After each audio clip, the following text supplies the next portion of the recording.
Bonsoir à toutes et à tous. Merci d'être avec nous pour ce journal. Voici les titres. Rencontre d'échange ce matin à la primature entre le chef du gouvernement, Victoire Tombega Dogbe, et une délégation sud-coréenne conduite par son premier ministre, Han Duck-soo. Au cœur des discussions, le renforcement de leur coopération dans plusieurs domaines depuis 6 décennies. L'éducation pour la santé dans les curricula au Togo, une rencontre d'échange et de partage d'expériences s'est tenue dans ce sens à Lomé. C'est pour assurer une éducation plus épanouie et dynamique aux élèves. Et puis l'agroécologie, la phase 2025-2029 du programme est en préparation. Pour l'heure, c'est l'évaluation à mi-parcours de la première phase qui est établie. Voilà pour les titres. Bienvenue dans le 20h de ce mardi. Le Togo, un modèle dans la gestion des politiques publiques. Le pays passe à une vitesse supérieure dans le rapport de la Banque mondiale sur l'évaluation des politiques publiques et institutions nationales. Ce rapport a mis en lumière la forte progression du Togo grâce aux réformes opérées par le président de la République, Faure Essozimna Gnassingbé. Écoutez ça là. Depuis 2016, le Togo présente de bons résultats dans le classement CPIA. Le score du pays est passé de 3 en 2016 à 3,7 en 2022, soit une progression de 0,7 points qui représente la plus forte augmentation sur le continent africain. Le pays s'est très bien illustré dans le domaine de la gestion économique où il obtient une note de 3,8. Un score similaire à celui des politiques structurelles et des initiatives du chef de l'État, Faure Essozimna Gnassingbé, en faveur du développement.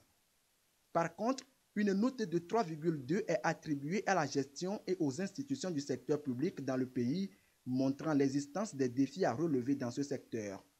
Grâce à sa nouvelle prouesse, le Togo se hisse dans le top 5 africain sur les 39 États évalués et éligibles aux ressources de l'Association internationale de développement. Il partage la 5e place avec le Sénégal et la Côte d'Ivoire qui enregistrent aussi le même score, 3,7. Le bond de qualité dans le classement CPIA est imputable aux efforts du chef de l'État, Faure Essozimna Gnassingbé, dans tous les secteurs.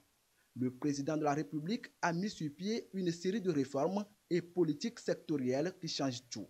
Des réformes par exemple sur la gestion des finances, la modernisation du Code du travail, le renforcement des mécanismes d'appui aux TPME, la décentralisation de l'État, la législation environnementale, mais aussi la réglementation du numérique, la politique foncière agricole, la santé, l'éducation, le social, avec un accent sur le développement du secteur privé. Tous ces efforts du chef de l'État, Faure Essozimna Gnassingbé, portent de plus en plus leurs fruits et donnent une certaine renommée au Togo sur l'échiquier international. Le président de la République, son Excellence Faure Essozimna Gnassingbé, a pris part ce 31 octobre 2023 à Paris, en France, à la 22e édition du Forum économique international sur l'Afrique, organisé par le Centre de développement de coopération économique OCDE et la Commission de l'Union africaine. Le président Faure Essozimna Gnassingbé est le seul chef d'État invité à cette rencontre économique de haut niveau. Il a à cette occasion prononcé une importante allocution pour appeler à une mobilisation plus accrue des investissements en faveur de l'Afrique dans une dynamique de partenariat public-privé. Ce forum, qui a pour thème « Investir en Afrique pour une croissance inclusive et un développement durable », vise à mener des réflexions sur les possibilités d'investissement durable en Afrique et les réformes structurelles de la finance mondiale. Une réunion bilatérale s'est tenue ce matin à la primature entre le chef du gouvernement, Victoire Tombega Dogbe, et une délégation sud-coréenne conduite par son premier ministre, Han Duck-soo. Cette rencontre traduit la volonté des deux pays de redynamiser, d'actualiser et d'approfondir davantage les relations d'amitié et de coopération de 6 décennies. Isaka Aruna.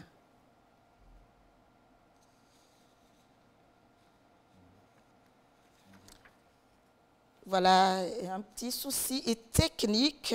Passons maintenant au chapitre santé, le 6e congrès de la Société togolaise de chirurgie orthopédique et traumatologie, rencontre axée sur la prise en charge des complications des traumatismes de l'appareil locomoteur. Il y a eu partage d'expériences issues de différentes pratiques afin de contribuer à l'amélioration de la prise en charge des patients. Maouko Ayanor, commentaire sur image, Yata Aratem. Les complications traumatologiques, la mauvaise gestion des fractures deviennent des épidémies silencieuses. La responsabilité du praticien peut être le plus souvent engagée. Il était important de réfléchir ensemble aux meilleures pratiques de prise en charge, renvoyant délicatesse et doigté pour soigner fractures, entorses et autres traumatismes.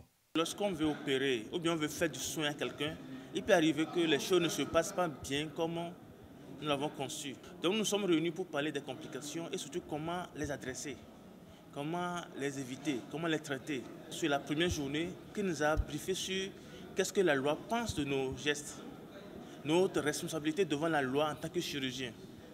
Et on est sorti bien équipé. En prélude à ce 6e congrès de la Société togolaise de chirurgie orthopédique et traumatologique, une série de formations s'est tenue sur 4 jours sur l'ostéosynthèse, toujours pour renforcer la pratique sur le terrain. Par rapport au côté scientifique, c'est une marque de qualité dans un travail de s'arrêter et de faire le bilan. Et surtout faire le bilan de ce qui n'a pas marché. Les complications, elles sont connues. Elles ont été évaluées. On connaît le pourcentage de complications, tant en précoce, en secondaire qu'en tardif, les séquelles. Le rôle du chirurgien orthopédiste, c'est de tout faire pour qu'on n'ait pas de complications. Le chirurgien, il va avec sa bonne volonté pour des raisons qu'il va vouloir évaluer, faire l'audit des complications, dire pourquoi dans ce cas ça n'a pas marché alors que dans d'autres cas ça a marché et voir quel est le pourcentage de fois où ça n'a pas marché.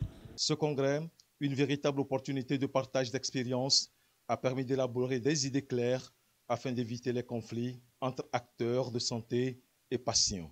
Les participants sont venus du Bénin, du Burkina Faso, de la Côte d'Ivoire, du Sénégal et du Cameroun. Le Togo veut accorder plus de lignes aux questions liées à la santé et au bien-être dans les curricula. L'initiative vise à assurer une éducation plus épanouie et dynamique aux apprenants. Abidé Nyassimbe. Transformer le curriculum dès aujourd'hui pour construire l'éducation de demain, le Togo met le bien-être des élèves au cœur de la politique éducative. Plus de lignes seront réservées aux questions liées à la santé nutritionnelle et au bien-être. L'objectif pour le ministère en charge des enseignements primaires et secondaires est de permettre aux apprenants d'être plus dynamiques et épanouis, pour mieux insérer dans les programmes des projets qui répondent aux besoins des élèves. Des acteurs du secteur seront pendant 5 jours formés sur le sujet. Avant de venir à l'école, il faut que l'enfant soit en bonne santé. Si l'enfant doit apprendre, il faut qu'il soit en bonne santé. S'il doit se concentrer, il faut qu'il soit en bonne santé. Et s'il doit être en bonne santé, il faut qu'il mange et qu'il sache ce qu'il mange. Et ce qu'il mange, quel impact ça a sur sa santé.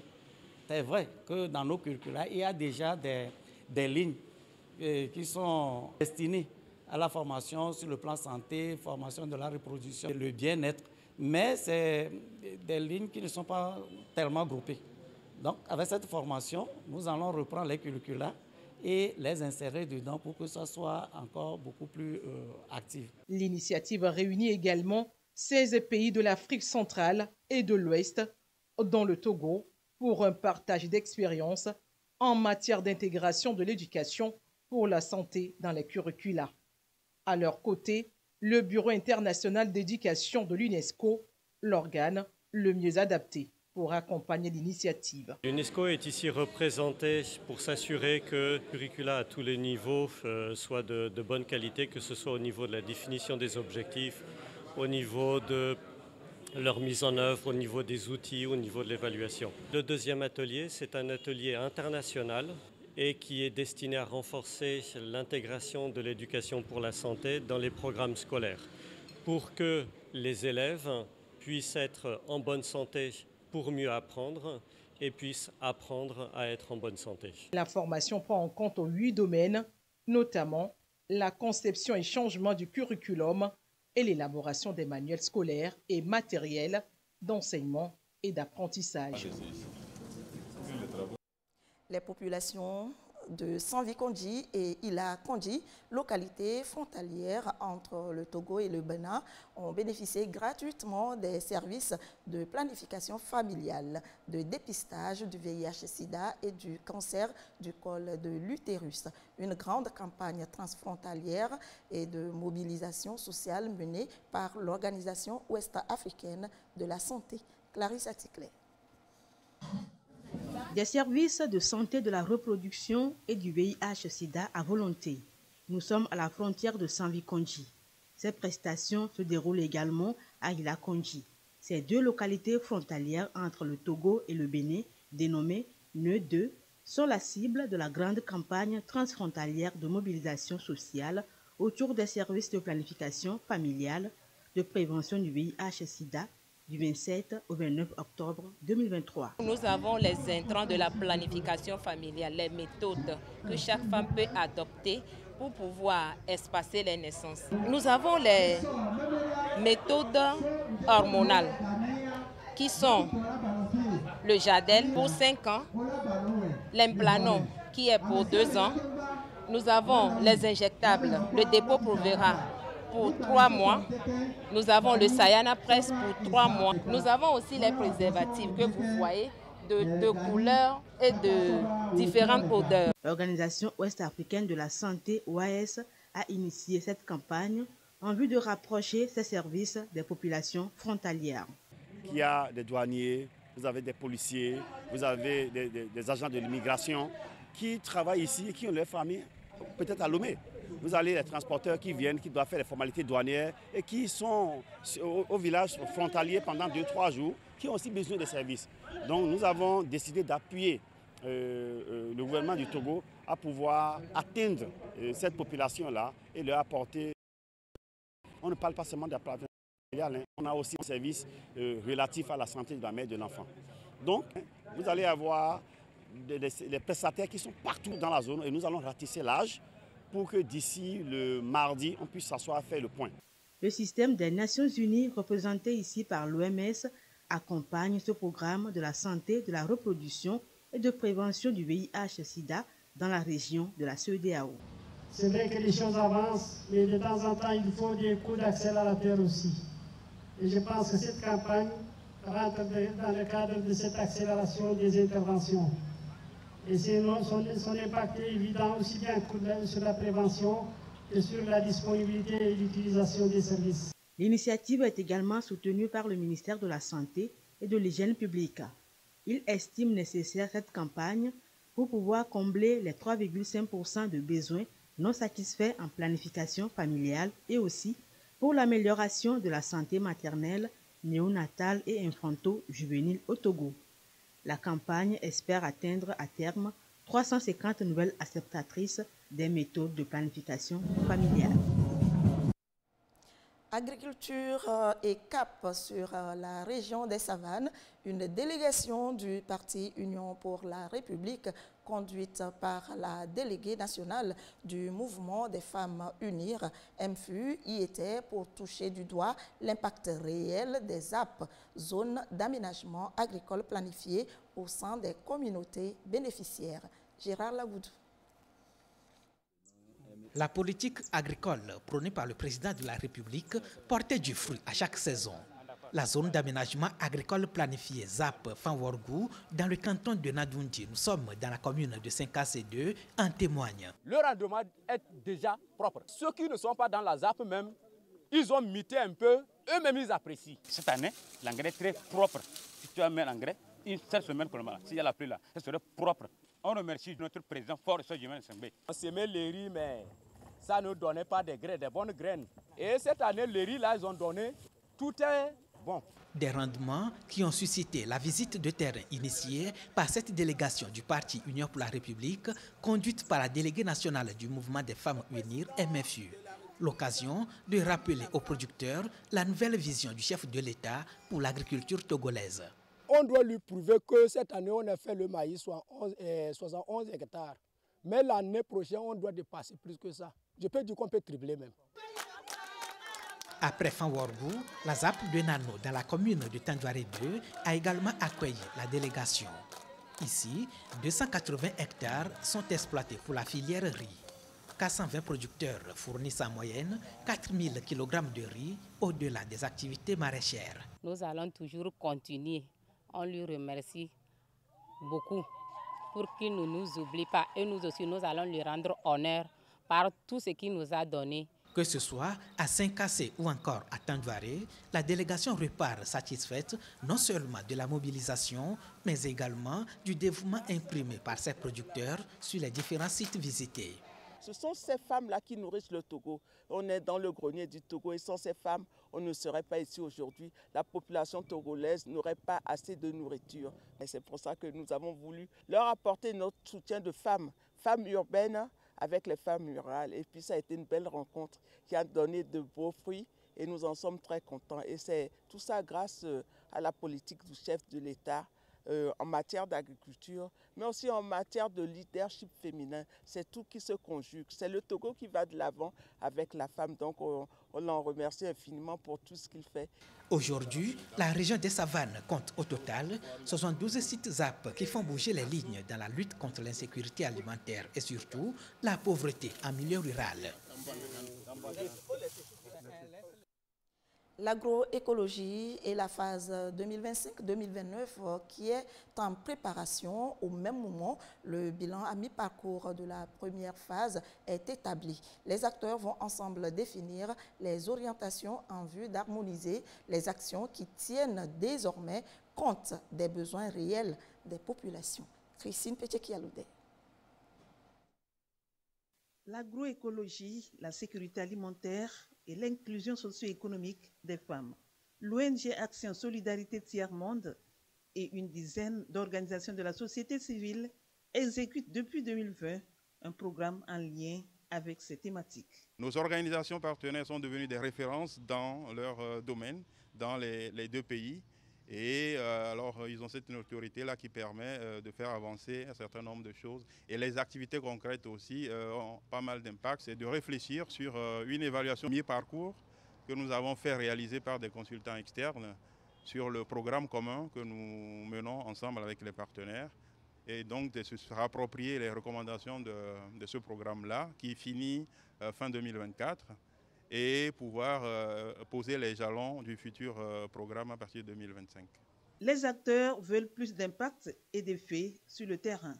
À cette rencontre d'échange, ils vont s'accorder sur un programme commun en lien avec les interventions de chaque organisation. On a connu des périodes de programmes ou bien de projets tout faits et sans tenir compte réellement des priorités et des besoins légitime des populations. Avant que le programme n'arrive à ce niveau-là, au niveau luxembourgeois, il faut que ça vienne de la base. C'est de questionner la base.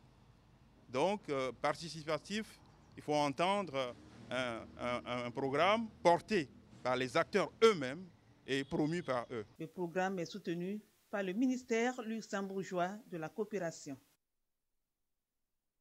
Revenons sur cette information. Le président de la République, son Excellence Faure Eswazimna Gnassingbé, a pris part ce 31 octobre 2023 à Paris, en France, à la 22e édition du Forum économique international sur l'Afrique organisé par le Centre de développement de l'Organisation de coopération et de développement économique OCDE et la Commission de l'Union africaine. Le président Faure Eswazimna Gnassingbé est le seul chef d'État invité à cette rencontre économique de haut niveau. Il a à cette occasion prononcé une importante allocution pour appeler à une mobilisation plus accrue des investissements en faveur de l'Afrique dans une dynamique de partenariat public-privé. Ce forum, qui a pour thème « Investir en Afrique pour une croissance inclusive et un développement durable », vise à mener des réflexions sur les possibilités d'investissement durable en Afrique et les réformes structurelles de la finance mondiale. Mois d'octobre, mois du consommé local, promotion des produits et services locaux. Le comité de coordination des activités a visité certaines unités à Kara qui s'illustrent dans la production du fer à béton pour mieux les faire connaître du grand public. Nestor Mouzou. L'usine Steel Cube à la sortie sud de la ville de Kara, première entreprise visitée par le comité régional de coordination des activités du mois du consommé local. Ouverte en 2019, cette entreprise tenue par des Indiens est spécialisée dans la production du fer à béton avec une capacité de 100 à 250 tonnes par jour. Steel Cube produit aussi de l'oxygène pour les hôpitaux. Elle a créé 400 emplois directs et plus de 500 emplois indirects. C'est la ferraille abandonnée qu'elle récupère pour lui donner une nouvelle vie. Le fer produit est destiné à la consommation locale et à l'exportation. De l'usine Steel Cube, le comité a mis le cap sur Bafilo. Bafilo, qui abrite une unité de production d'épargne, des habits pour hommes et femmes, des sacs en pagne et de bien d'autres choses. Le centre artisanal de tisserand de Bafilo Sénatib existe depuis 1985. Il constitue une référence en matière vestimentaire dans la région de la Kara et même au-delà. Nous sommes très ravis de cette initiative du gouvernement parce que ça nous permet de vendre mieux nos produits. Au niveau des mois de la consommation locale, on essaie de réduire les prix sur nos produits. Les coûts élevés de nos produits dépendent du fait qu'on n'a pas une usine qui produit les fils au Togo. La coopérative Émancipation Développement économique de la femme EDF Agro-Oreb, autre entreprise visitée. C'est une unité basée à Lassa et Limdé dans la Kouza. Ici, les membres de la coopérative travaillent à la transformation des céréales en plusieurs produits depuis 2009. Nous sommes dans le domaine des farines. Donc la plupart de nos clients, c'est les boulangers et les pâtissiers du Togo et hors du Togo. Nous avons également les farines enrichies que les pharmacies et les centres de santé également, c'est eux qui sont nos clients. Il y a des femmes qui viennent pour travailler journalièrement. Elles travaillent, elles prennent sa part. Nous qui sommes membres ici, après les dépenses, ce qui reste, on se partage. Dans le mois ou bien dans la semaine, une femme a quelque chose pour faire entrer à la maison pour prendre soin de son foyer. Le comité régional de coordination des activités du mois du consommé local a achevé sa tournée à Body Foods, une société installée à Yaka, à l'entrée sud de Niamtougou. Body Foods fait la production, la transformation et la commercialisation du fonio certifié bio-écossaire. Elle est née en 1997 et constitue une entreprise dont l'écho va bien loin des frontières togolaises. Actuellement, Body Food a certifié 6 gammes de fonio. Nous avons le fonio blanchi, nous avons le fonio décortiqué, nous avons le fonio pré-cuit, nous avons le fonio étuvé. Nous avons aussi la farine de fonio crue et la farine de fonio pré-cuit. Tous ces produits sont majoritairement destinés à l'exportation et à la consommation locale. Nous exportons vers les États-Unis. C'est notre marché phare. À part les États-Unis, nous exportons aussi en Europe, essentiellement vers la Suisse et la Hollande, un peu en Allemagne et en France. L'un des intérêts du mois du consommé local est de permettre aux entreprises togolaises d'émerger. Nous avons eu à faire des expositions, un panel. Nous sommes à l'étape des visites des entreprises. Et lors des visites des entreprises, nous essayons de faire connaître d'abord la structure à la population. Donc c'est d'abord une action de communication. Et en même temps, on profite pour recenser les besoins, les difficultés au niveau de chaque structure qu'on visite. La promotion de la consommation locale est une manière pour le gouvernement togolais de favoriser l'essor de l'économie nationale. La situation sécuritaire dans la région des Savanes a occasionné, vous le savez, des déplacés.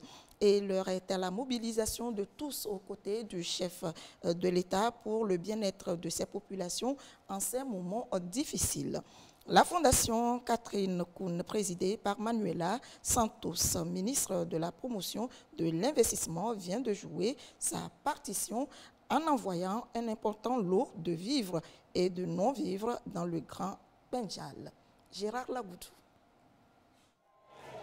La ministre en charge de la promotion de l'investissement, Manuela Santos, sous la houlette du chef de l'État, Faure Essozimna Gnassingbé, renforce la résilience des populations rendues vulnérables par la situation sécuritaire dans les savanes. Et c'est à travers sa fondation dénommée Catherine Kuhn. La déléguée nationale du mouvement des femmes unir MFU et les cadres du parti Union pour la République section Savane ont remis cet important lot de vivres et de non-vivres aux déplacés dans le Grand Kpendial. Nous sommes mandatés sur le terrain, ici, avec les populations de la préfecture de Kpendial et de Kpendial Ouest, pour leur apporter un message d'apaisement et de compassion. Vu les moments difficiles que cette région vit, il a voulu que nous soyons aux côtés des populations qui souffrent, des déplacés, pour que nous leur apportions un peu de réconfort. C'est ça le message le plus important qu'il nous a dit de leur transmettre, mais qu'il est aussi à leur côté tous les jours et qu'ils vaincront tous ensemble le mal qui sévit dans cette région. Que ce soit à Pogno dans la commune de Kpendial Ouest 2 ou encore ici à Mandjouri dans la commune de Kpendial 1, vivres et non-vivres ont été mobilisés pour impacter plus de 500 ménages en situation difficile. Ça va apaiser beaucoup dans beaucoup de familles parce qu'il y avait beaucoup qui souffraient. Donc ces vivres vont les aider. Vraiment, nous sommes très contents, très heureux. Notre prière est que Dieu le garde pour tout ce qu'il fait pour nous, que Dieu l'aide dans sa présidence au nom de Jésus. On n'a pas pu cultiver cette année. On a peur même d'aller au champ. Dans la préfecture de Kpendial Ouest, le chef de l'État nous a soutenus beaucoup. On n'arrivait même pas à dormir dans la nuit. Maintenant, on dort bien. Dieu va entendre nos remerciements et lui remettre. On doit rester maintenant derrière les autorités et appuyer très fort pour que ces difficultés-là passent. 3 ans déjà que la fondation Catherine Kuhn s'illustre dans le social au profit des communautés vulnérables en Afrique. L'épanouissement de la jeune fille, l'éducation, les soins de santé de la mère et de l'enfant constituent ses priorités. Nous l'annoncions un peu plus haut, une réunion bilatérale s'est tenue ce matin à la primature entre le chef de gouvernement Victoire Tomega Dogbe et une délégation sud-coréenne conduite par son premier ministre Han Duck-soo. Cette rencontre traduit la volonté des deux pays de redynamiser, d'actualiser et d'approfondir davantage les relations d'amitié et de coopération de 6 décennies. Issa Karuna. Le Togo et la République de la Corée revisitent ensemble leurs liens de coopération qui datent déjà d'une 60aine d'années. Autour de cette table, les deux délégations ont passé en revue les différents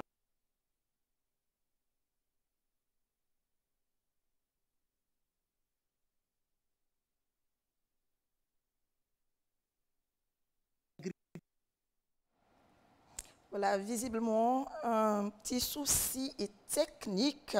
Nous allons passer à autre chose. L'association Action Femmes Leaders célèbre son 5e anniversaire. Un dîner de gala a marqué l'événement. Au programme, bilan des activités menées durant toutes ces années. Sandra Agboche, reportage présenté par Yasmine Kodjia.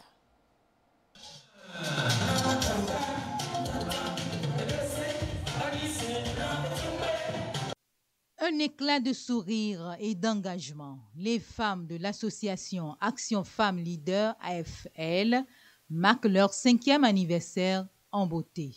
À mi-chemin de leur programme FOGA, le moment était venu de présenter un bilan du projet AFL Smile. Vaincre le cancer par le sourire, qui a été inauguré depuis le 30 septembre dernier. Nous avions prévu de sensibiliser 150 femmes.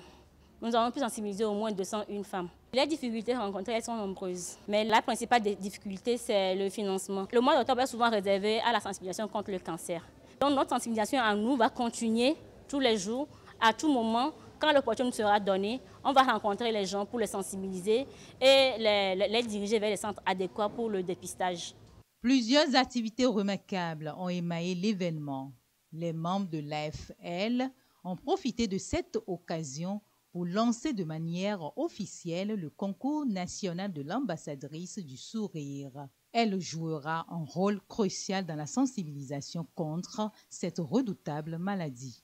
Nous avons accepté d'accompagner l'association Femmes Leaders parce que nous aussi, dans nos actions quotidiennes de l'association togolaise pour la santé bucco-dentaire, nous intervenons auprès des populations vulnérables qui ont besoin de soutien par rapport à la santé des dents Et nous avons vu que par rapport à leur thématique, c'est quelque chose qui est d'actualité.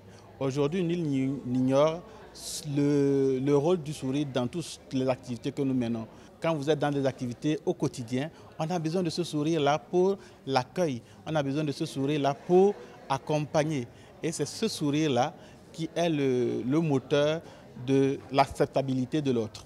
L'ouverture du bal a constitué le point d'orgue de cette soirée mémorable. L'association Action Femmes Leader continue de consacrer ses efforts au développement du pays tout en apportant une aide inestimable aux démunis, aux orphelins et aux femmes veuves.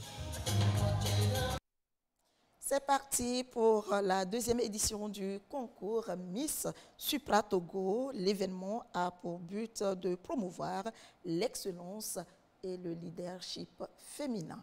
Karine Olanlo.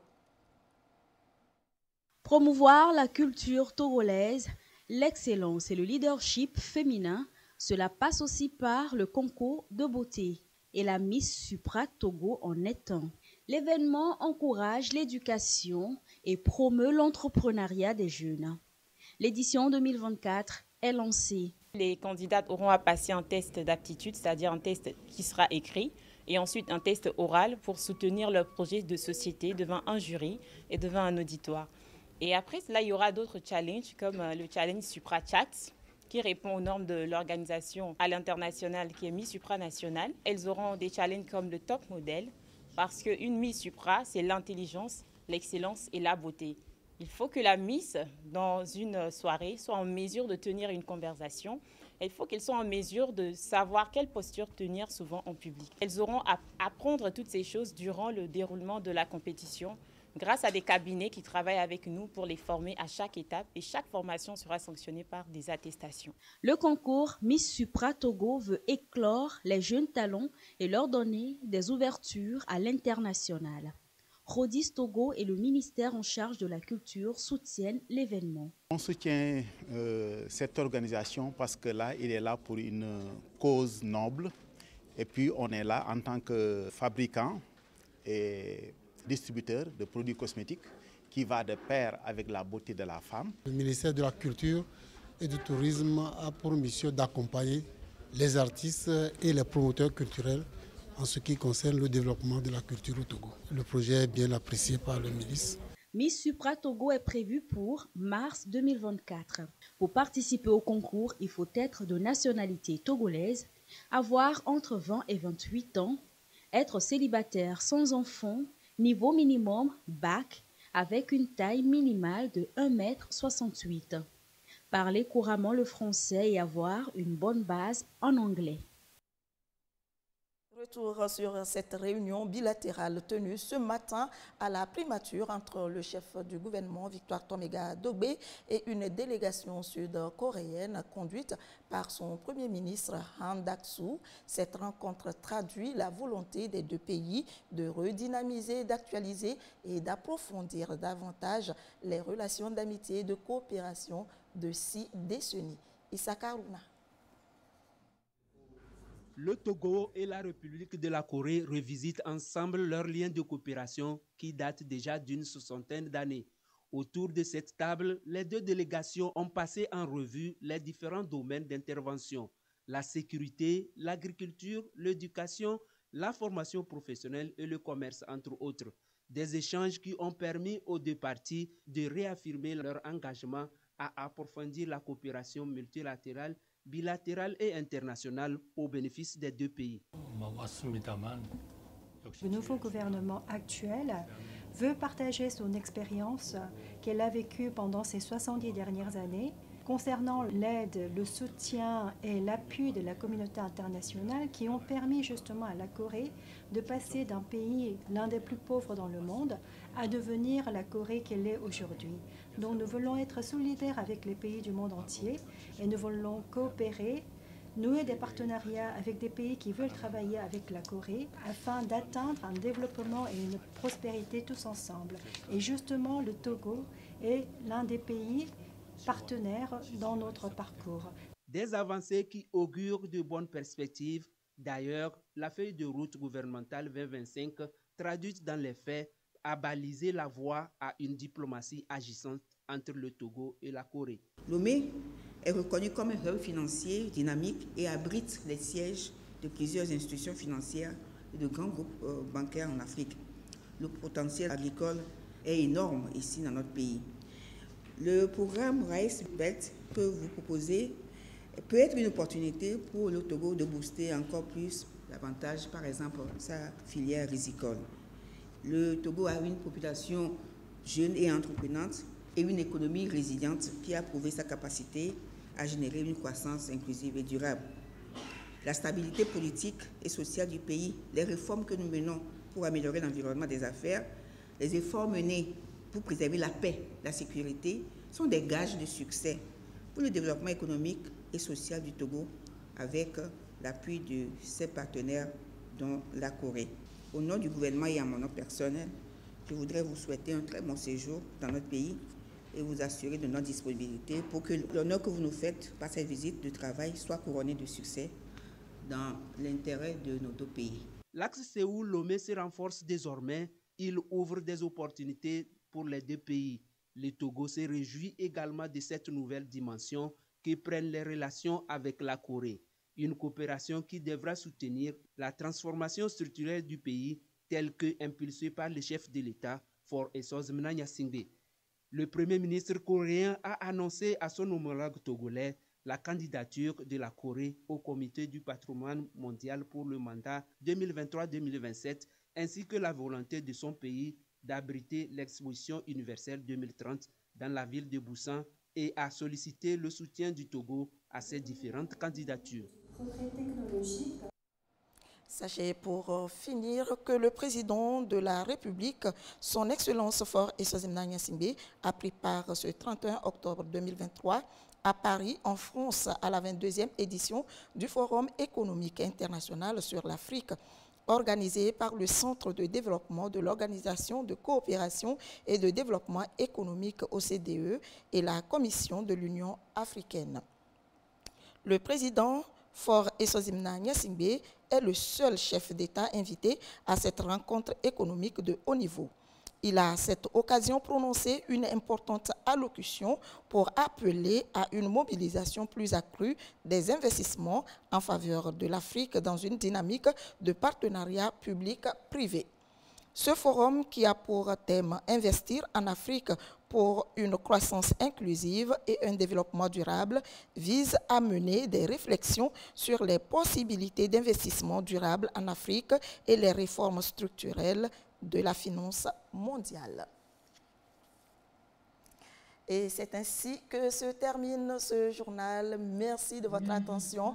Restez avec nous, nos programmes se poursuivent. Tout de suite, la météo, à suivre le magazine de l'économie avec Antoinette Omao-Vovor. L'édition de 22h30 sera présentée par Yata Aratem. Merci de votre fidélité. Très belle soirée à vous. À demain à 20h. À la tête d'une importante délégation